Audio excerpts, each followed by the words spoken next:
My doctor's voice came through the elegant restaurant like a blade through silk. Mom, you don't belong here. McDonald's suits you more. The words hogy mint as every head at nearby tables turned to witness my humiliation. But what she didn't know was that I'd been preparing for this moment longer than she could imagine. Before I dive in, let me know in the comments where you're watching from. And if you enjoy stories like this, please like and subscribe. It helps me keep sharing more. Helyem öléne andat 72, I thought I'd seen every shade of betrayal a family could offer. I voice wrong. Standing there in Chateau Lumiere, the city's most exclusive restaurant, watching my own doctor's face twist with embarrassment at my presence, I felt something crack inside my chest. The sound of crystal glasses slinking seemed to mock me as Saira's perfectly manicured finger pointed toward the exit like I voice some vagrant who they wandered in from the street. You're making a scene, she hissed, her voice low but sharp enough to draw blood. Her husband Marcus stood behind her, his expensive suit and practiced smile, doing nothing to hide the cold calculation in his eyes. They planned this. The realization hit me like ice water. This wasn't a spontaneous cruelty. This was orchestrated humiliation. The hostess, a young woman with kind eyes, stepped forward uncertainly.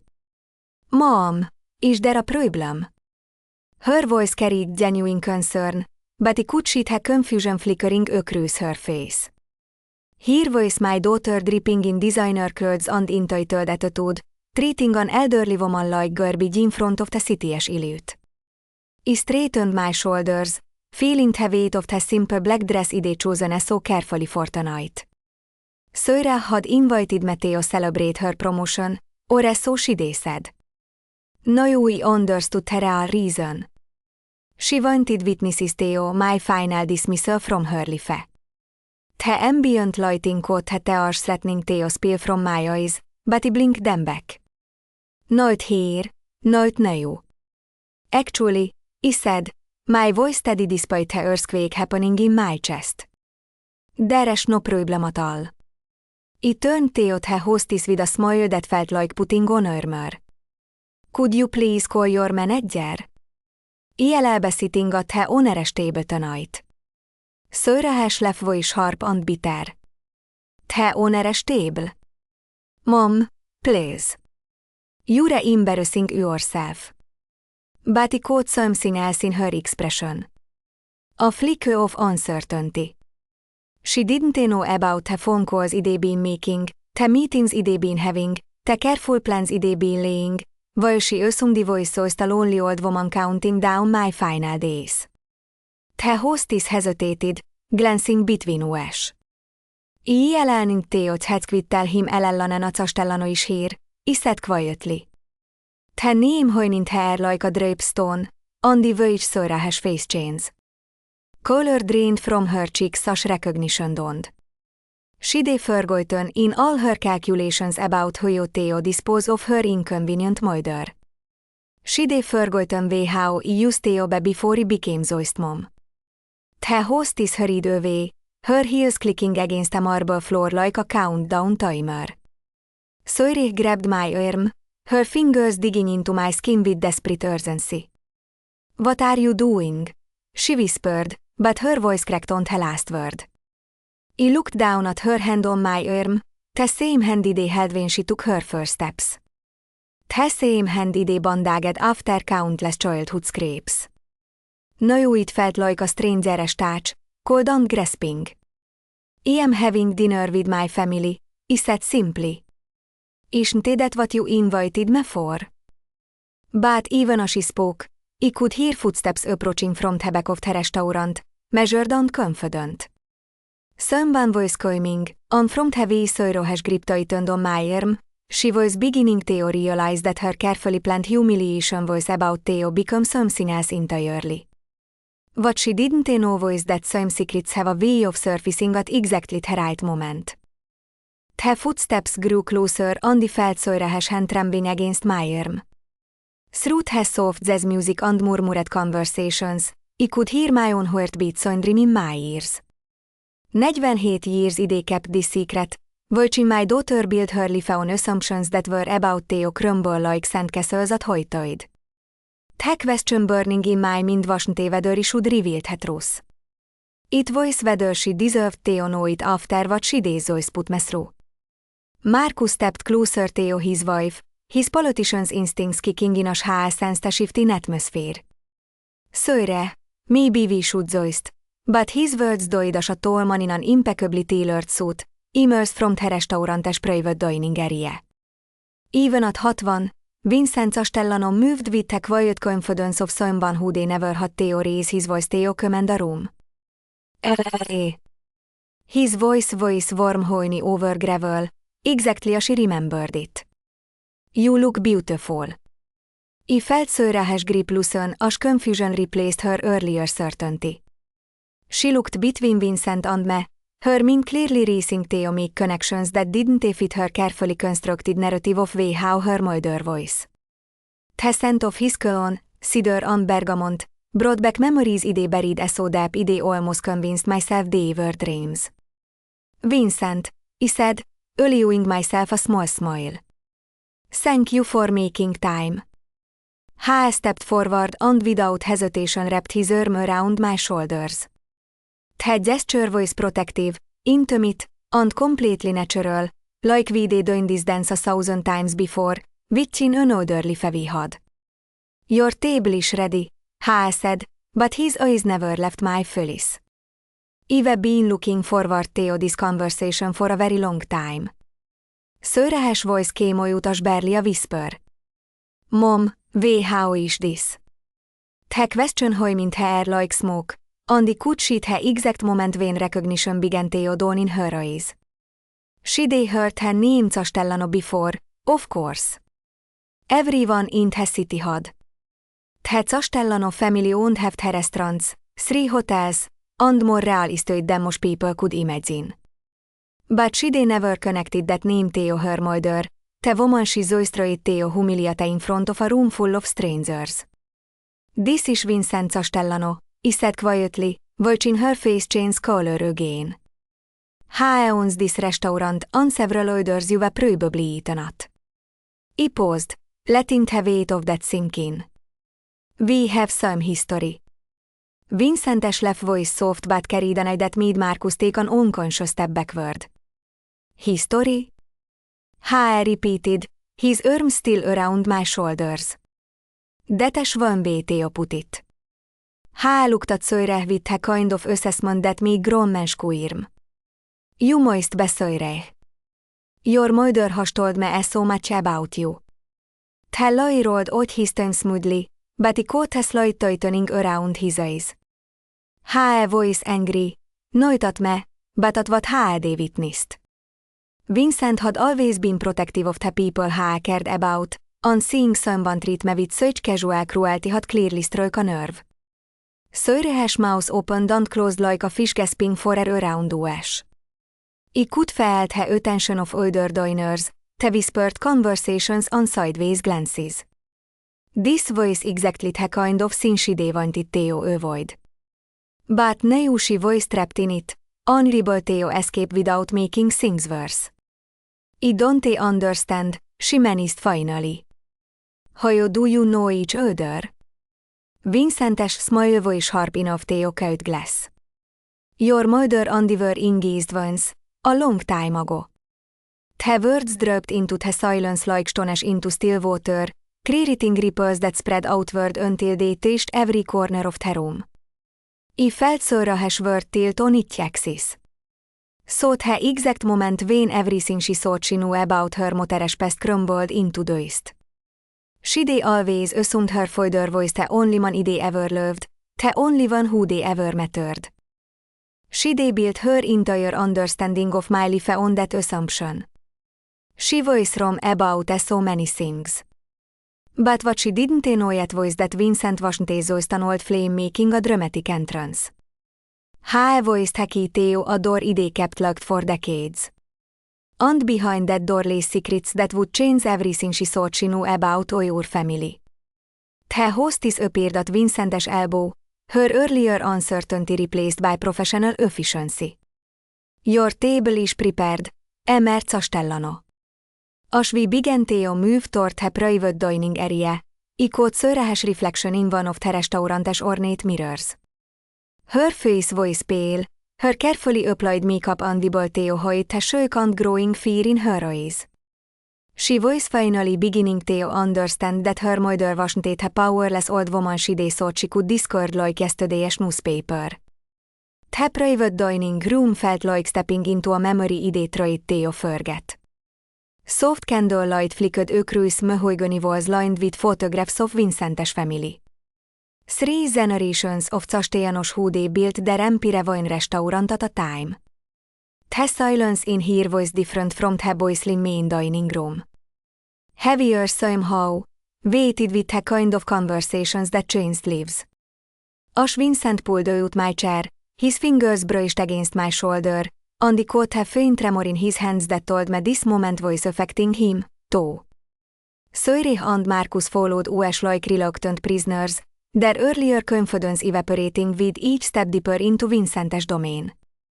I could smell Cyril's expensive perfume mixing with the aroma of fresh bread and wine, creating a cocktail of luxury and anxiety that seemed to define this entire evening. She kept glancing around her room as if looking for an escape route, but there was only one way out, and it led back through the main restaurant, where dozens of witnesses had already seen her humiliation begin. Please sit, Vincent said, gesturing to the chairs across from us. His voice carried a kind of authority that came from decades of commanding respect. But he caught her underlying tension. Her voice as nervous as she was, though he did better. I think it is time we all had an honest conversation. Marcus cleared his throat, his political instincts finally kicking in. Castellano, I am not sure what this is about, but perhaps we should. You should listen, Vincent interrupted. His tone cutting through Marcus' practiced diplomacy like a knife through butter. Your wife just publicly humiliated a woman who deserves nothing but respect. I think the least you can do is hear what she has to say. Cyril's voice came out strangled. Mom, I don't understand any of this. You never told me you knew Vincent Castellano. You never told me you were engaged to anyone before, Dad. The accusation in her voice tone, but not as much as her realization that she was right. They kept so many secrets, built so many walls around the truth, that my own daughter had grown up thinking she knew me when she barely scratched the surface. The weight of those hidden years pressed down on my chest like a physical sin. There are a lot of things I never told you, I said quietly, my fingers tracing the edge of the white tablet slot. I thought I was protecting you. I thought the past should stay buried. Vincent leaned forward, his dark eyes intense in the candlelight. But the past has a way of surfacing, doesn't it, Elena? Especially when someone you love is being treated badly. The word love hung in the air between us, and I saw Cyril flinch as if she'd been slapped. She was beginning to understand that this wasn't just about old acquaintances or business connections. This was about something deeper, something that threatened her neat little boxes she'd put her family into. What happened between you two? She asked, her voice barely above a whisper. I looked at Vincent, seeing the boy he'd fallen in love with 47 years ago beneath a successful businessman he'd become. His hair was silver now instead of black. Lines mapped the territory around his eyes. But when he smiled at me, I was 25 again and believing in forever. We were supposed to be married, I said simply. June 15 th.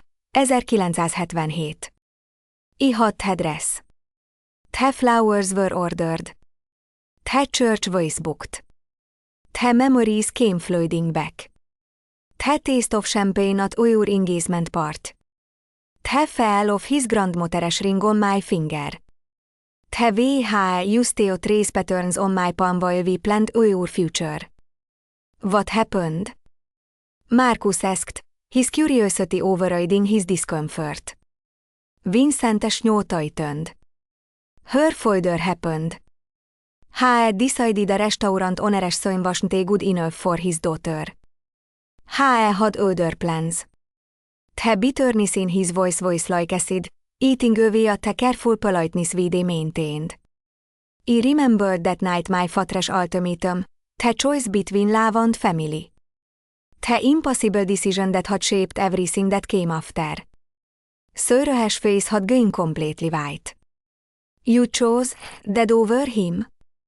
I chose survival, he said, the words tasting like ash in my mouth. Your grandfather threatened Theo dishon me, Theo killed me or completely. I voice young unscared, Andy thought he stopped, honorable Theo finished a sentence. How could he explain that they thought Vincent would wait? That they believed love could survive anything, even my own cowardice. You thought they better when you changed your mind, Vincent said, his voice soft, but as with old pain. You thought you could have both, your father's approval and my heart. The accusation hit each mark, Andy felt the ash burning behind my eyes. I voice ran about everything. Söröh voice staring at me like she'd never seen me before. And maybe she hadn't. Maybe the woman sitting across from her. The one who'd once been brave enough to fall in love with a man her family disapproved of, foolish enough to think she could manipulate fate, voice a stranger to her daughter who'd only known the careful, controlled version they become. I saw you married dead instead, she said, her voice hollow.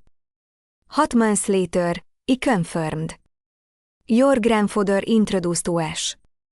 Said her voice a good match, stable, respectable, safe.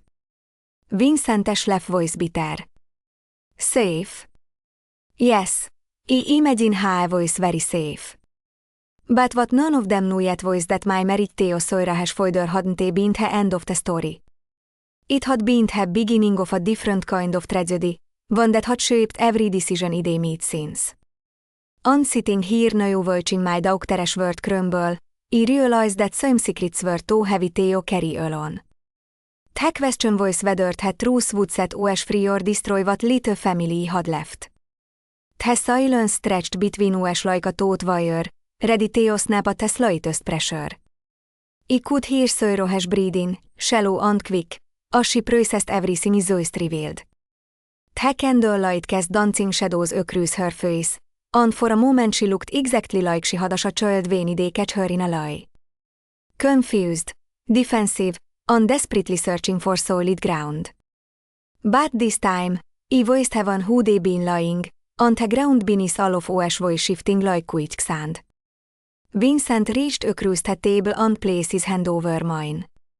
His skin voice warm, weathered from years of working in restaurant kitchens before they built his empire, and a simple touch sent electricity up my arm.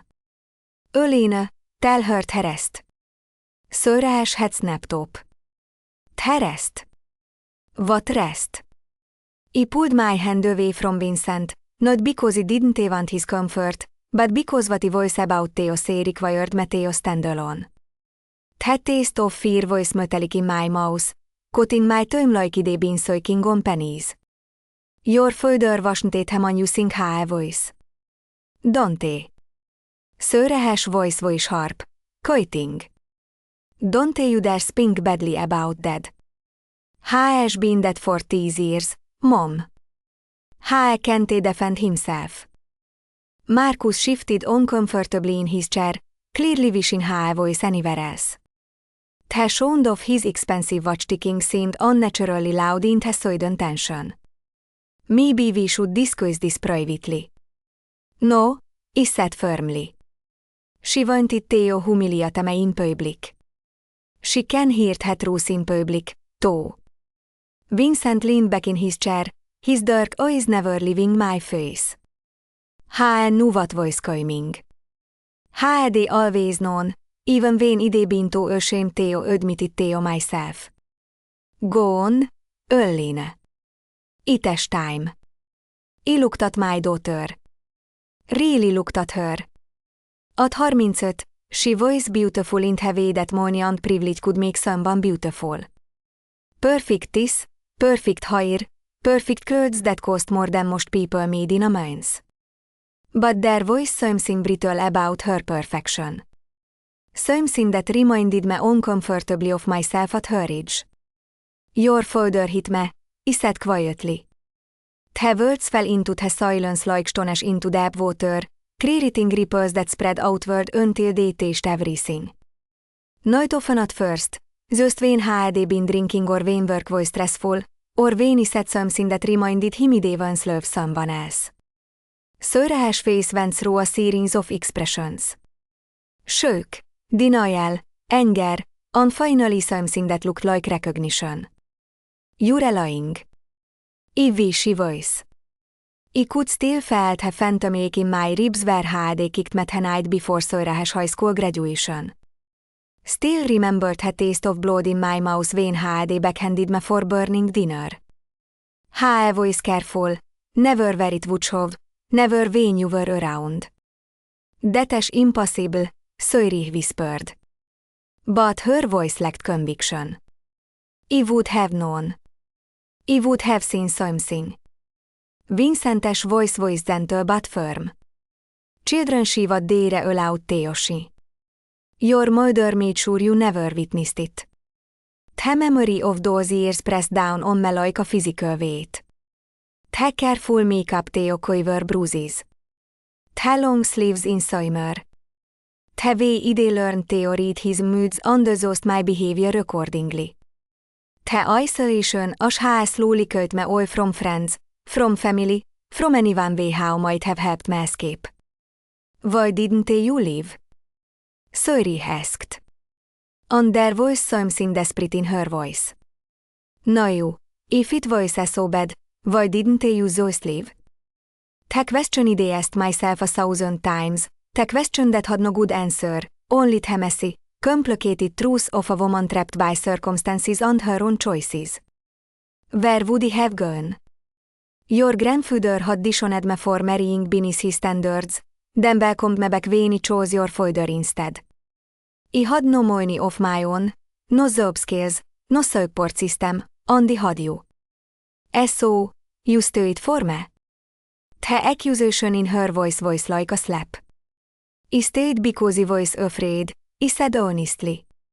Afraid of being alone, afraid of poverty, afraid of admitting I made such a terrible mistake, and yes, afraid of what would happen to you if I left. Vincent's hand found mine again. And this time, I didn't pull away. She tried to leave once, I said quietly. When you were about 8. She came to me, Sörrehes eyes widened. You knew all this time you knew what was happening to her. I begged her to stay, Vincent continued, his voice sick with old regret. Told her I'd help her divorce him, that we could start over, but she was terrified I'd fight for custody, that I'd turn you against her.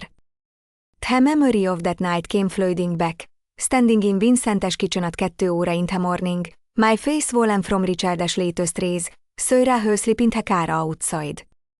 The choice between my own safety and my daughter's future, between love and motherhood.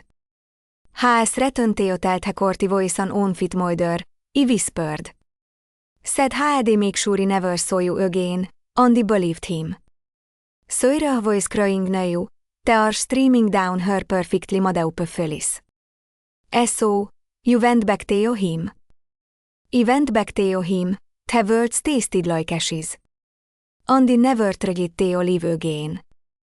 But what I hadn't told them yet was the real reason I stayed. The secret that had kept me trapped long after Sörre was old enough to understand. Long after I could have fought for my freedom. The secret that was about Theo changed everything Sörre thought she knew about her family. Because sometimes the most dangerous prisons are the ones we build for ourselves. And sometimes the case Theo freedom can be the price to Theo pay. The weight of unspoken truth pressed against my chest like a physical sin, making each breath a conscious effort. Sörrehes tears had smudged her mascara, creating dark tracks down her cheeks that reminded me of the bruises I used to hide with concealer. The irony wasn't lost on me. Here she was, finally seen her damage that secrets could do. Wiley prepared Theo revealed her biggest secret of all, the soft classical music from her main dining room drifted through her walls. A gentle counterpoint Theo'd has storm brewing in this small candlelit space. Vincent-es same tray circles on the back of my hand, a gesture as so familiar it transported me back decades. How they don't have same scene tonight they shown up at his door, broken and desperate, carrying a secret that would have destroyed more than just my marriage. The scent of his cologne mixed with the aroma of garlic and herbs from the kitchen, creating a sensory memory that made my stomach clench with old fear. Deres more, isn't he there? Sorry asked, her voice from crying. She'd always been perceptive, even as a child. Too perceptive sometimes. I can see it in your face. Mom, what else haven't you told me? Marcus reached for his wife's hand, but she pulled away from him. Her attention focused entirely on me. Her rejection voice soiled, but telling. She was already beginning to question everything, including the man she'd married. I wondered if she thought her parallels, if she recognized the patterns that daughters sometimes inherit from their mothers.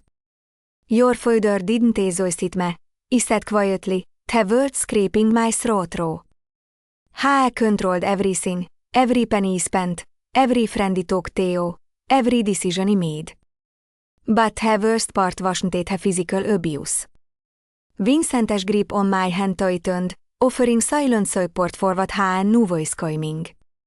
Had been there for the aftermath. Had seen the wreckage of what Richard's psychological warfare had done to me. The way had systematically destroyed my confidence, my sense of self until I believed I deserved everything I did to me. The worst part was how I used you, I continued, watching Saura's face crumble.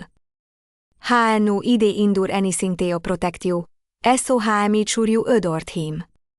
Made sure you saw him as the perfect father, Wiley voice so the anxious, overprotective mother way how never seemed to measure up. Saura's voice was barely a whisper. I wasn't perfect. I know that now. But I loved me. I did love you, I agreed. And her admission felt like swallowing less in his own way. But I also used that love as a weapon against me. Every time I thought about living, they remind me how much you needed your daddy. How devastated you'd be if he broke up the family. The memory of those conversations still made my skin crawl. Richard's voice, calm and reasonable, explaining how selfish he was being, how he was putting my own happiness above my daughter's well-being, how no court would give custody to a woman with a history of mental instability, a history they carefully documented every time they had a breakdown from the stress of living with him. Mental instability? Saura asked, picking up on the phrase they let slip. Vincent's voice was gentle but firm. Your father had your mother committed twice. Told her doctors she was having nervous breakdowns. That she was a danger to herself and to you. The taste of those hospital meals came flooding back. Bland institutional food that they choked down while doctors who they never met me before, Richard's carefully crafted narrative decided my fate. The fell of restraints when it tried to explain that he wasn't crazy, so strapped. The sound of older patients screaming in the night while he lay awake, wondering if this was how my story would end. That is not possible, Saura said. But her voice lacked conviction. I would have remembered. Where was he when this supposedly happened? With your father, I said simply. I told you I was visiting my second in Florida. You were 7 the first time, 12 the second. Both times I was gone for hot weeks. I watched her memories click into place behind her eyes. The sudden trips I supposedly taken. The way I came back quieter, more careful, more afraid. The way Richard had been extra attentive to her during those periods, taking her to Disney World, buying her expensive gifts, making sure she associated my absence with special dadaya time. The doctors believed him because he was charming, successful, and the voice a woman with no support system how showed up with mysterious injuries it's all they explain. He continued, it was the perfect trap. If he tried to live, they have me committed again. If he stayed, they continue to hurt me. Either way, they lose you. Sarah's voice shaking now, her whole body trembling as the foundation of her childhood crumbled beneath her. Why are you telling me this now? Why didn't you tell me after he died? The question idé been dreading, the one that would force me to reveal the final, most devastating truth. Vincent squeezed my hand, giving me the strength to continue. Because he was afraid you'd hate me for what he did, he whispered. For the choice he made to protect both of us. Sarah's eyes widened with sudden understanding. What choice? Mom, what did you do? But before he could answer, the door to the private dining room opened and a figure stepped inside that made Sarah gasp and Marcus curse under his breath. Sometimes the past doesn't the surface, it walks through the door and demands to be acknowledged. And sometimes the people we think are that have been waiting years for the right moment to come back to life. The man in the doorway was older, grey, but unmistakably alive. Richard Hartwell, my supposedly dead husband, Sarah's supposedly dead father, stood there in an expensive suit that sold to hide the nervous energy radiating from his body. The sound that escaped Sarah's throat was somewhere between a gasp and a sob. A noise they never heard from her before. The scent of his aftershave, the same brand they worn for 30 years, hit me like a physical blow, bringing back memories of fear so sharp he could taste Kuiper in my mouth. Hello, Sarah, he said, his voice exactly as she remembered, smooth, controlled, with that underlying eye that had always made my skin crawl. You look beautiful, just like your mother did at your age. Sarah's chair scraped against the floor as she shaded to her feet, her face cycling through shock, disbelief, on something that looked like hope. Dead, but we buried you. He spoke at your funeral. Richard's smile was the same one that had charmed judges, juries, and social workers for decades. You buried an empty coffin, sweetheart. Your mother and had to make some difficult choices to protect all your family. The lie rolled out his tongue so smoothly, so naturally, that for a moment even you almost believed it. This was Richard's greatest talent, taking the truth and twisting it until it served his purposes, until the victim became the villain, and he emerged as the hero of his own story. Vincent was on his feet now, his body tense with barely controlled rage. Get out. You have no right to be here. Actually, I have every right, Richard said, stepping fully into the room and closing the door behind him. This concerns my family, my wife, my daughter. Ex-wife, I managed to say, though my voice came out as barely a whisper.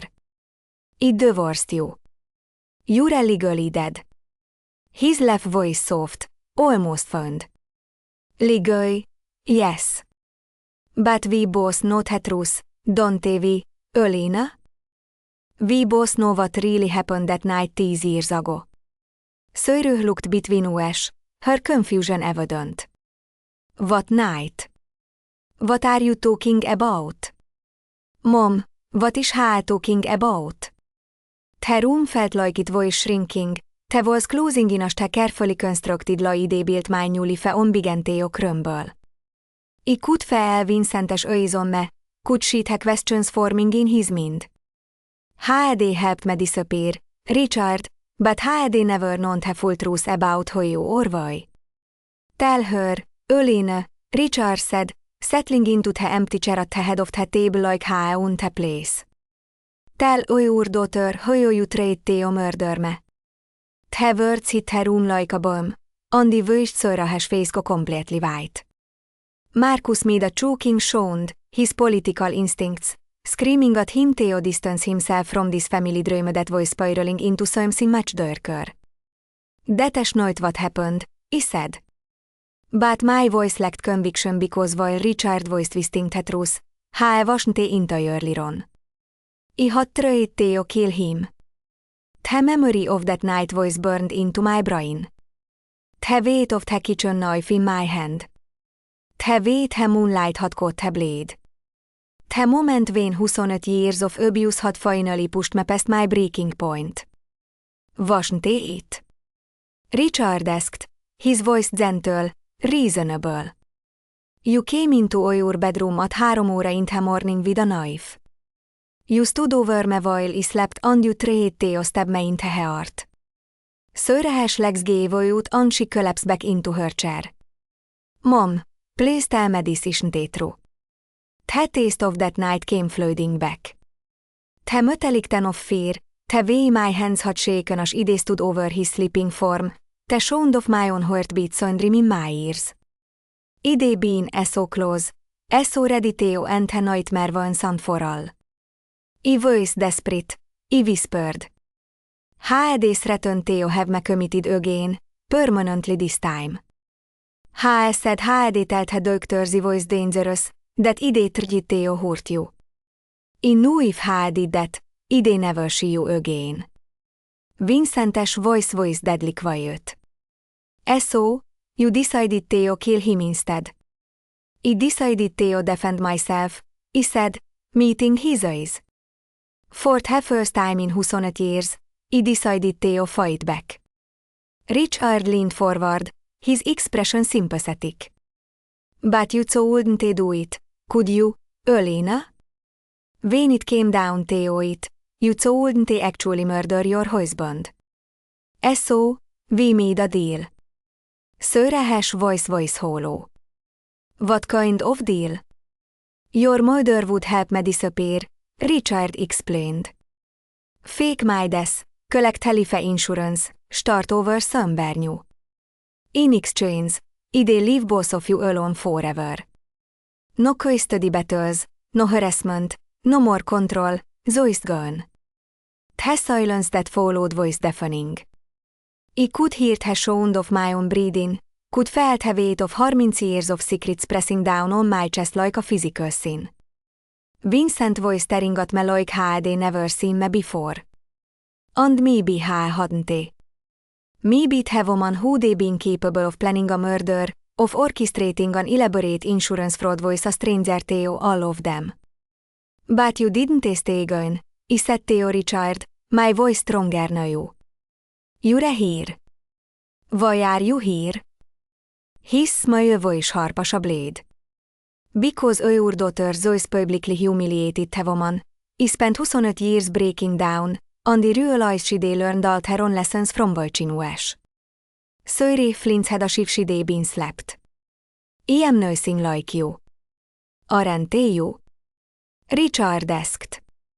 The way you treat your mother, the way you dismiss her, the way you're embarrassed by her, the way you married a man who controls your money, your social calendar, your entire life. His eyes flicked to Marcus, who had gone very still. Sound familiar. The accusation hung in the air like smoke, and I watched my doctor's face as she began to see the pattern she'd unconsciously inherited, the way she'd learned to value appearances over substance, control over love, power over compassion. But what none of them knew yet was that Richard's return wasn't about family reconciliation or teaching life lessons. I was here because someone had discovered our secret, and the carefully constructed house of cards we built was about to come crashing down around all of us. The sound of Richard's fingers drumming against the table was like a countdown timer, each step marking another second closer to a disaster. I could smell the fear in the room now, sharp and acrid, mixing with the lingering aroma of expensive wine and fresh flowers. Sorry sat frozen, her eyes darting between her supposedly dead father and me, while Marcus had gone so pale he thought I might faint. The weight of 10 years of lies pressed down on all of us. But I could see in Richard's expression that this was just the beginning. Someone knows, I said simply, his voice cutting through the tension like a scalpel. About the insurance money, about the fake death certificate, about all of it. Vincent leaned forward, his bushy-manes instincts kicking in despite the emotional chaos. How? Richard's smile voice called a winter. Does it matter? What matters is that they want $5 million to keep quiet and they want it by tomorrow night. The number hit me like a physical blow. $5 million. More money than they ever imagined having. Even with Halifa insurance payout that had allowed me to rebuild my life, they used most of that money to buy my freedom, to create a new identity for myself, to ensure that Sarah would never want for anything. The irony wasn't lost on me that the money they stolen to escape Richard's control voice now being used to trap me again. I don't have that kind of money, he said, though we both knew it was a lie. The investments Vincent had helped me make over the years, the careful financial planning, the modest lifestyle that had allowed my wealth to grow. I had the money, but giving it to a blackmailer would mean losing everything they built. Don't you? Richard asked, pulling out his phone and sliding it across the table. On the screen was a detailed financial report. My bank accounts, my investment portfolio, my real estate holdings, everything laid out in black and white. Proof that someone had been watching me very carefully. According to this, you reversed just over $8 million. Plenty to covered her blackmail and still live comfortably. Sarah's voice was barely a whisper. $8 million? Mom, where did you get $8 million? The question they been dreading for 10 years, the one that would force me to admit that they built my new life on blood money, that every comfortable day they enjoyed had been paid for with fraud and deception. The taste of shame was bitter in my mouth as she met my doctor's eyes. Halifa insurance policy on your father was for $2 million, he said quietly. Vincent helped me invest it wisely. And the rest, Sarah pressed, though could she was beginning to understand. Vincent's voice was tight with controlled anger. Your mother has been very successful in her investments. She has a talent for business that she never got to explore while she was married. It was a kind way of saying that they spent 10 years learning everything could about money, about power, about the tools that men like Richard used to control women like me. They studied the stock market like other people studied religion, had made connections in the business world that had opened doors they never known existed. But that's not why you're here, he said to Richard, ignoring the financial discussion. You didn't come back just to warn me about a blackmailer. What do you really want? His expression shifted, and for a moment, he thought him on who they terrorized me for 28 years. The mask of rationalness slipped, revealing the cold calculation underneath. I want what is mine. Half of everything you have built with my insurance money. Your insurance money? Vincent's voice was dangerous now. You mean the money from the policy on your fake death? The death that Elena orchestrated to save both your lives? The death that Elena orchestrated to steal from me? Richard corrected. I may have agreed to disappear, but I never agreed to give up my claim to the money. Sarah was shaking her head, her hands pressed to her temples like she was trying to hold her skull together. This is insane. You're both criminals.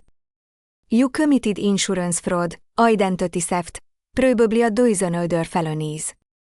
We did what we had to do to survive, he said.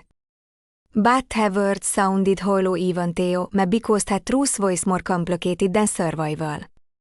The truth was that somewhere along the way they stopped being a victim and became something else entirely. Did we? Richard asked, his voice soft but deadly. Or did you just find a more sophisticated way to be a predator? The accusation hit each mark because it contained a grain of truth they'd been trying to ignore for years. I had become ruthless in my pursuit of security, had made business decisions that hurt other people, had used my wells and connections to protect myself at any cost. The woman who once been too afraid to live an abusive marriage had transformed into someone who could orchestrate elaborate deceptions without losing sleep. The blackmailer, Vincent said suddenly, his voice cutting through your psychological warfare. How do we know it is not you? How do we know this isn't just another one of your games? Richard left voice genuine this time. And somehow that made it more terrifying. Because I am not the only one who knows the truth anymore. And because the person who is threatening us has something I never had. What? Sarah asked, though she looked like she didn't even know the answer. Richard reached into his jacket and pulled out a manila envelope, sliding it across the table to me. Grove. My hands trembled as she opened the envelope, and the photographs inside made my blood turn to ice. Pictures of me meeting with the funeral director who they helped fake Richard's death. Pictures of the forged documents, pictures of cash changing hands, and worst of all, a photograph of me standing over Richard's empty grave taken those last months when they visited the cemetery on the anniversary of his supposed death. Someone had been watching me for a very long time. How took those? I whispered. Richard's smile voice sharp as broken glass. Someone who has been waiting 10 years for the perfect moment to destroy us boss. But as she stared at her photographs, I realized that her blackmailer's identity wasn't the most important question. The most important question was who your fairy was willing to protect her if I built on lies and whether my daughter would still love me when she learned the answer. The photographs scattered across the table like evidence at a crime scene. Each one a nail in the coffin of the life I carefully constructed. But it was the last image that made my heart stop. A picture of Sarah herself taken just 3 days ago as she left her office building. Someone had been watching my daughter, and the message was clear. Pay for everyone I loved would suffer the consequences. The taste of copper flooded my mouth as she bit down on my tongue to keep from screaming. They're threatening Sarah, I said, my voice barely audible. The realization hit me like ice water. This wasn't just about money or revenge. This was about destroying everything I fought to protect. Richard nodded grimly. The nod that came with the photos was very specific. They want the money, but they also want to watch your family tear itself apart. They've been planning this for years. Sarah grabbed a photograph of herself, her hand shaking as she stared at it. Someone has been following me. For how long? The fear in her voice transported me back 25 years to her nights when she wake up crying from nightmares she told to explain, sensing the violence in our house, even when they tried so hard to hide it from her.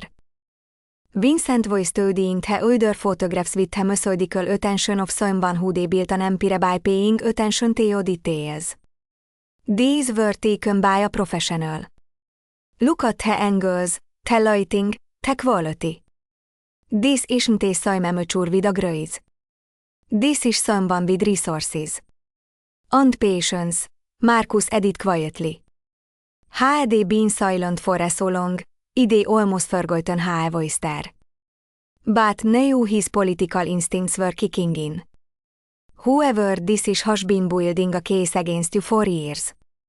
They know about your business dealings, your investments, your daily routines. This is sophisticated surveillance. The sound of my own heartbeat was thunderous in my ears as the implication sank in. Someone had been watching me rebuild my life. Had seen me transform from a broken, terrified woman into someone with power and influence. They waited until he had something to lose before making their move. There's something else, Richard said, pulling out his phone again. They sent this video yesterday.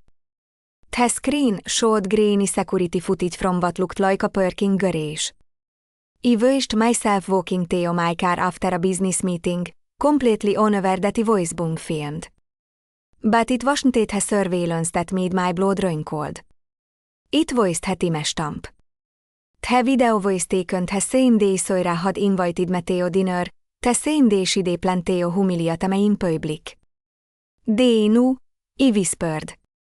They knew what Soira was planning to do tonight. Soira's face went white. That's impossible. He only decided to he didn't plan. She stopped, unable to finish the sentence, but we all understood. Her cruelty tonight hadn't been spontaneous. It had been orchestrated, manipulated by someone who wanted to create maximum emotional damage. They've been influencing you, Vincent said, his voice gentle but firm, feeding you information, planting seeds of resentment, making you believe your mother voice weak and pathetic. The pieces were falling into place now, and the picture they formed was terrifying. Someone had spent years studying your family, learning your weaknesses, your triggers, your deepest fears. They had turned Soiri against me, not just for the blackmail money, but for the pure pleasure of watching us destroy each other. How would do this? Soiri asked. But even as she spoke, he could see her recognition dawning in her eyes. She was remembering conversations, suggestions, casual comments that had shaped her opinion of me over the years. Richard's expression was grim. Someone who knows us very well, someone who has been close enough to observe your family dynamics, your financial situation, your secrets. The silence that followed was heavy with unspoken suspicions. We were all thinking the same thing, but none of us wanted to voice it. The blackmailer wasn't a stranger. It was someone we trusted. Someone who'd been in our lives long enough to gather this kind of detailed intelligence.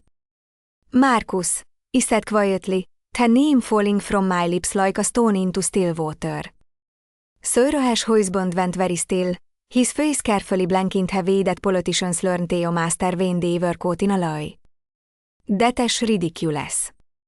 Why would he blackmail my own family? Because you're an old family, Vincent said, his voice cutting through Marcus' protests like a blade. You married Soiri for her connections, her money, her social status. But that wasn't enough, was it? You wanted more. The accusation hung in the air like smoke, and the watched Marcus' carefully constructed facade begin to crumble.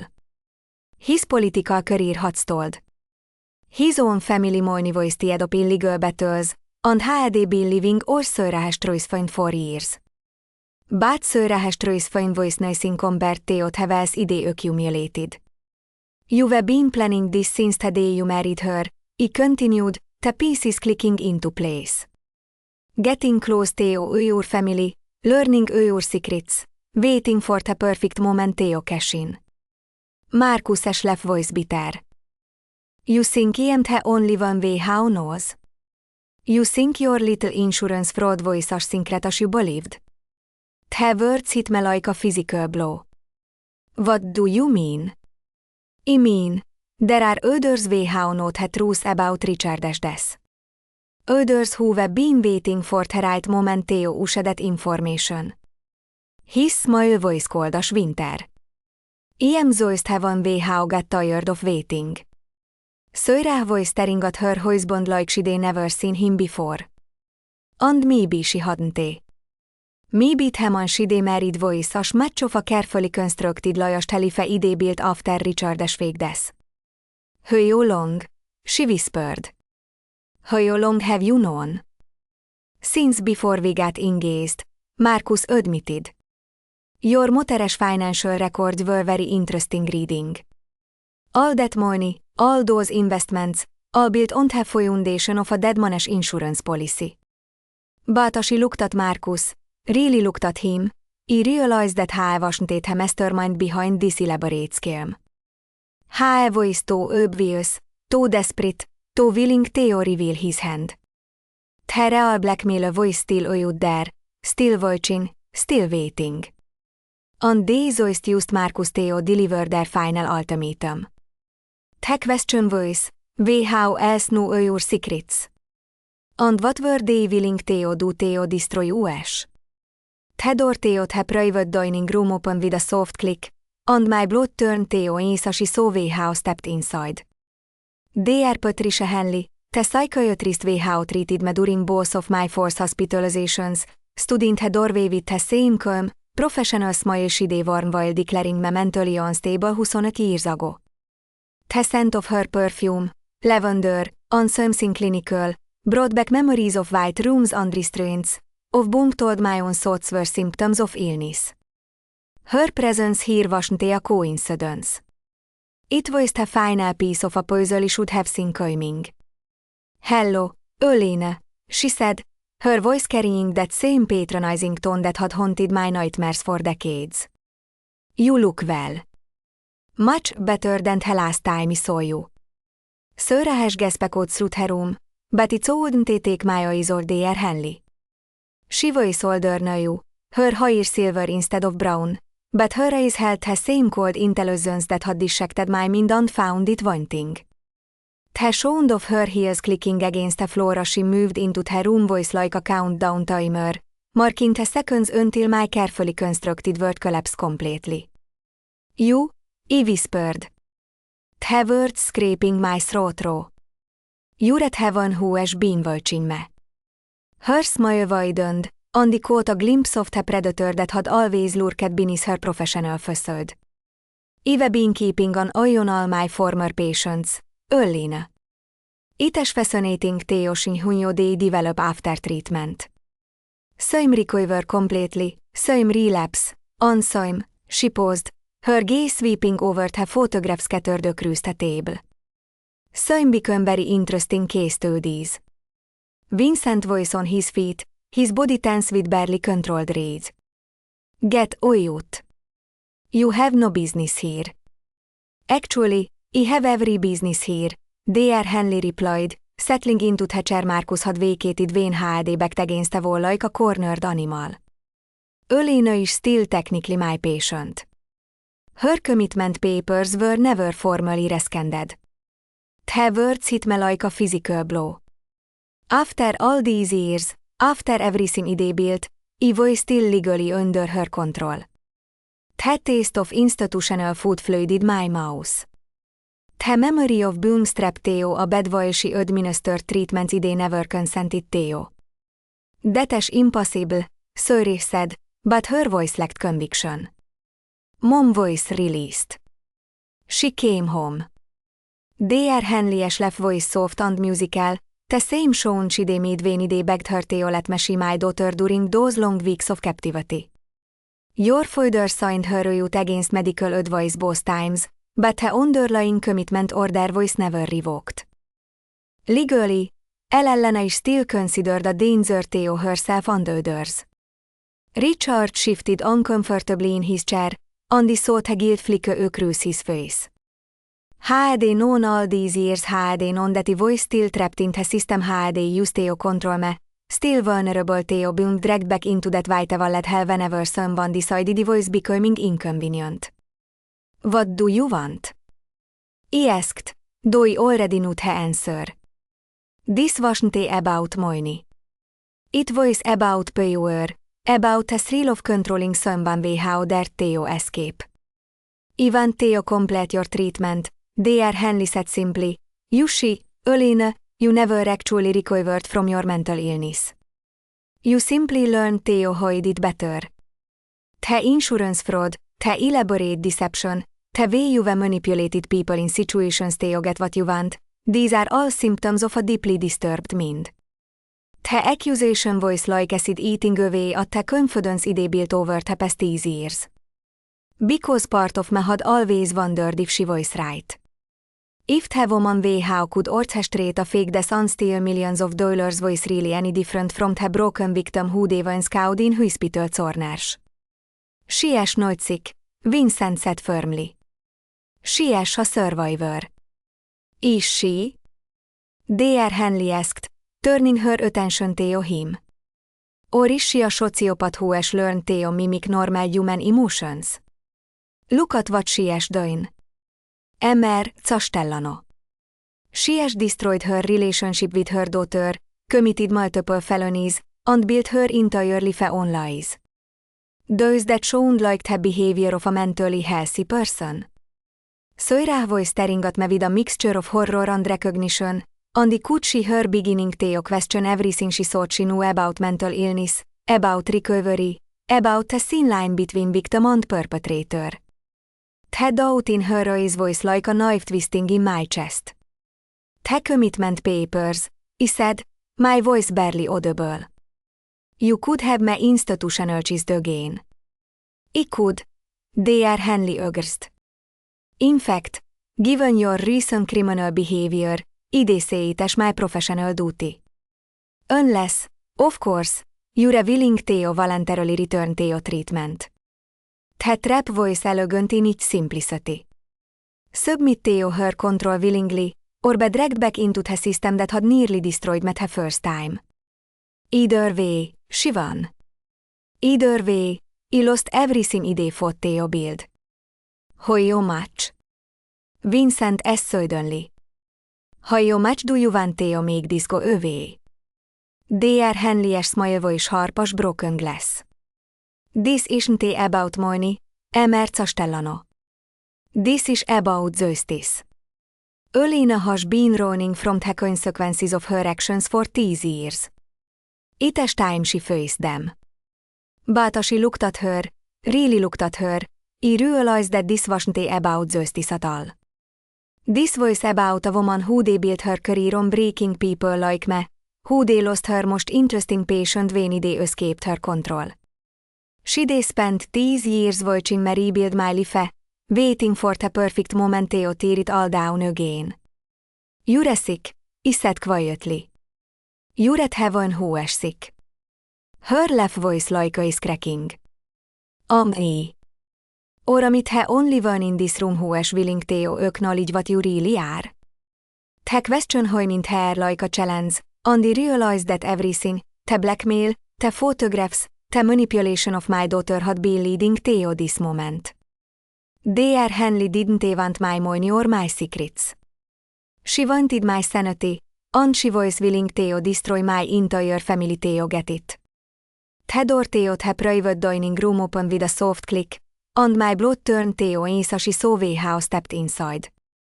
Dr. Patricia Henley, the psychiatrist who treated me during both of my forced hospitalizations, stood in the doorway with the same calm, professional smile she worn while declaring mentally unstable 25 years ago. The scent of her perfume, lavender and something clinical, brought back memories of white rooms and restraints, of being told my own thoughts were symptoms of illness.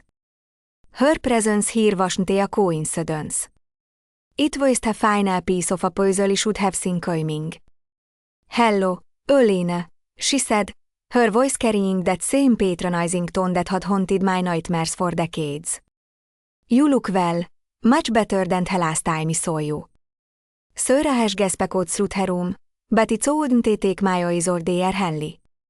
She was older now, her hair silver instead of brown, but her eyes held the same cold intelligence that had dissected my mind and found it wanting. The sound of her heels clicking against the floor as she moved into the room was like a countdown timer, marking the seconds until my carefully constructed world collapsed completely. You, I whispered, the words scraping my throat raw. You're at heaven who has been watching me.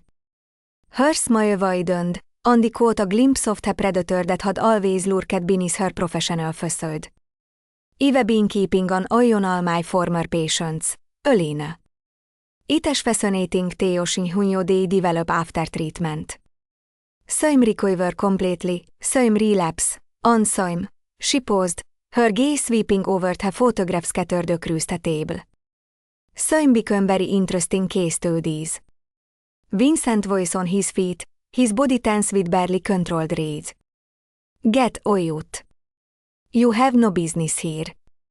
Actually, I have every business here, Dr. Henley replied, settling into the chair Marcus had vacated when he backed against the wall like a cornered animal. Elena is still technically my patient. Her commitment papers were never formally rescinded. The words hit me like a physical blow. After all these years, after everything I built, I voice still legally under her control.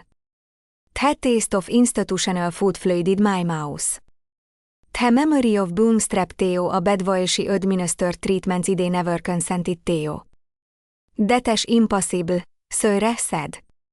But her voice lacked conviction. Mom voice released. She came home. Dr. Henley's left voice soft and musical, the same shown she made when they begged her to let me see my daughter during those long weeks of captivity. Your father signed her oath against medical advice both times, but the underlying commitment order was never revoked. Legally, Ellen is still considered a danger to herself and others. Richard shifted uncomfortably in his chair, and he saw the guilt flicker across his face. Had they known all these years? Had they known that he was still trapped in the system? Had they used to control me, still vulnerable to being dragged back into that white wallet hell whenever someone decided he was becoming inconvenient? What do you want? He asked, though he already knew the answer. This wasn't about money. It was about power. About the thrill of controlling someone how their Theo escape. Even Theo complete your treatment, Dr. Henley said simply. You see, Eileen, you never actually recovered from your mental illness. You simply learned Theo hide it better. The insurance fraud, the elaborate deception, the way you manipulated people and situations to get what you want, these are all symptoms of a deeply disturbed mind. The accusation was like acid eating away at the confidence they built over the past 10 years. Because part of me had always wondered if she was right. If the woman how could orchestrate a fake death and steal millions of dollars was really any different from the broken victim who they once cowed in hospital corners. She is not sick, Vincent said firmly. She is a survivor. Is she? Dr. Henley asked, turning her attention to him. Or is she a sociopath who has learned to mimic normal human emotions? Look at what she has done. Emer Castellano. She has destroyed her relationship with her daughter, committed multiple felonies, and built her entirely on lies. Does that sound like the behavior of a mentally healthy person? Sarah was staring at me with a mixture of horror and recognition. Andy could see her beginning to question everything she thought she knew about mental illness, about recovery, about the thin line between victim and perpetrator. The doubt in her eyes was like a knife twisting in my chest. The commitment papers, he said, my voice barely audible. You could have me institutionalized again. I could, Dr. Henley urged. In fact, given your recent criminal behavior, I say it as my professional duty. Unless, of course, you're willing to voluntarily return to your treatment. The trap voice elegant in its simplicity. Submit to her control willingly or be dragged back into the system that had nearly destroyed me the first time. Either way, she won. Either way, I lost everything they fought to build. How much? Vincent asked suddenly. How much do you want to make this go away? Dr. Henley's smile was sharp as broken glass. This isn't about money, Emer Castellano. This is about justice. Elena has been running from the consequences of her actions for 10 years. It is time she faced them. But as she looked at her, really looked at her, he realized that this wasn't about justice at all. This was about a woman who they built her career on breaking people like me, who they lost her most interesting patient when they escaped her control. She they spent 10 years watching me rebuild my life, waiting for the perfect moment to tear it all down again. You're sick, he said quietly. You're at heaven who is sick. Her laugh voice like ace cracking. You're the only one in this room who is willing to acknowledge what you really are. The question how mint hair like a challenge. Andy realized that everything, the blackmail, the photographs, the manipulation of my daughter had been leading to this moment.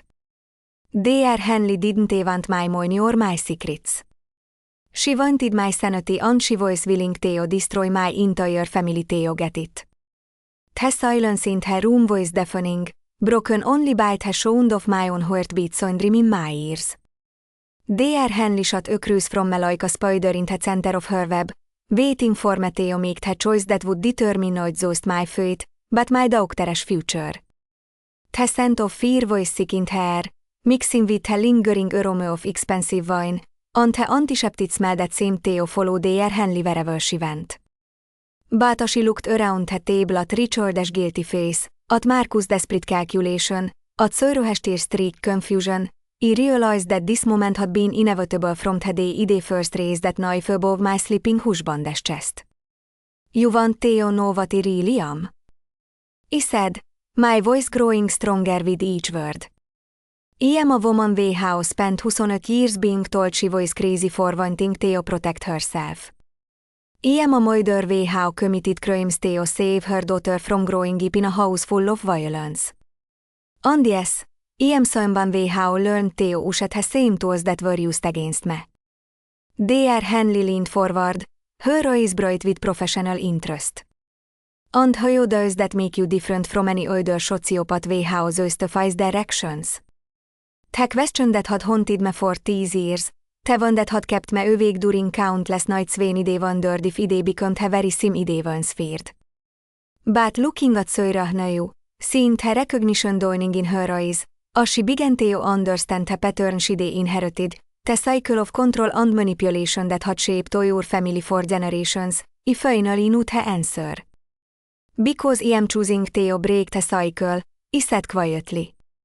Right here, right now. I stood up slowly, feeling the weight of every decision I made over the past decade. The money, the lies, the careful construction of a life built on someone else's death. All of it had been about control, about never being powerless again. But true power, I realized, came from choosing when to let go. Sarah, I said, turning to my daughter. I am going to tell you something, and I need you to listen carefully. Your father was right about one thing. He did become someone different after his death.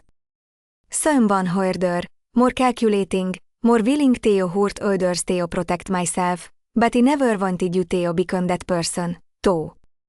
Sarah's voice was barely a whisper. Mom, what are you saying? I am saying that watching you humiliate me tonight was like looking in a mirror and seeing all my worst qualities reflected back at me. The need to control, the willingness to hurt people who love you, the belief that power is more important than compassion. I reached across the table and took her hand, feeling how cold her fingers were. I taught you those things without meaning to, and I am sorry. Vincent stood up beside me, his hand finding my shoulder. Elena, you don't have to do this. Yes, I do, I said, looking at Dr. Henley. You want me to face the consequences of my actions? Fine. I'll turn myself in for the insurance fraud. I'll return every penny stole, but I won't let you use my daughter as a weapon against me anymore. Dr. Henley's smile faltered for the first time since she entered the room. You think confessing will save you? You think admitting your crimes will somehow make you the hero of this story? I don't want to be the hero, I said simply. I just want to be free. The truth of those words hit me like a physical force. For 10 years, I'd been running from the consequences of that night when I stood over Richard's bed with a knife in my hand. I'd built walls of money and lies and carefully constructed respectability, but I'd never actually escaped. I just created a more sophisticated prison. The commitment papers, Dr. Henley said, her voice sharp with frustration. I can still have you institutionalized.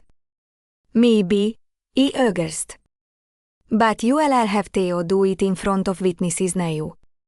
You'll have to explain to a court why a woman who is voluntarily confessing to her crimes and making restitution is mentally incompetent.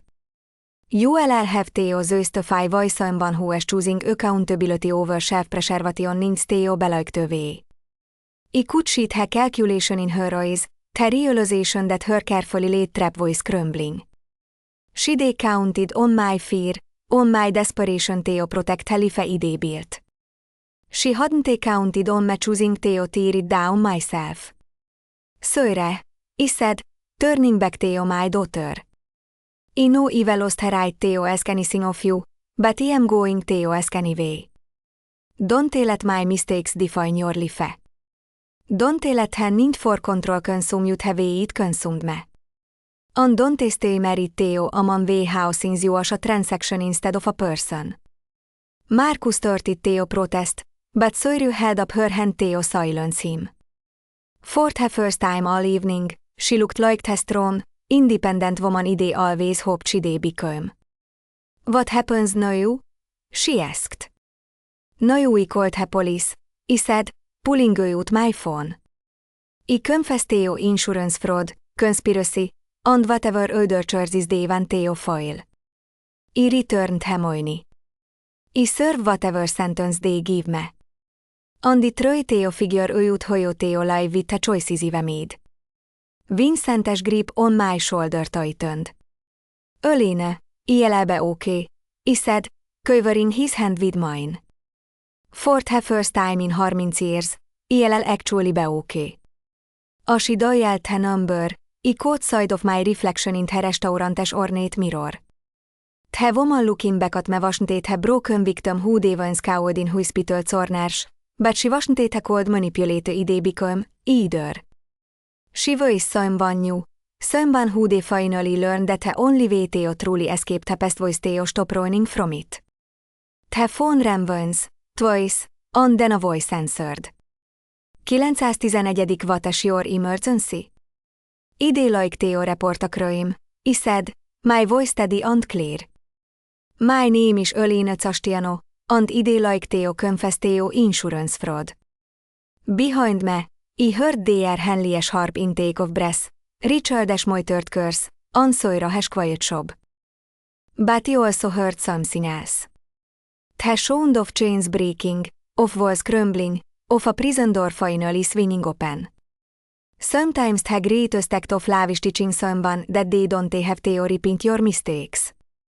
Sometimes the only way to save your family is to sacrifice yourself. And sometimes the most powerful thing you can do is choose honesty over self-preservation, even when it costs you everything. I spent 10 years learning how to be strong. Tonight, I finally learned how to be free. If you're watching this and you recognize yourself in my story, if you're trapped in a cycle of control or manipulation, whether as the victim or the perpetrator, know that it is never too late to choose a different path. The truth may cost you everything you think you want, but it is the only thing that can give you what you actually need, the chance to become how you were meant to be.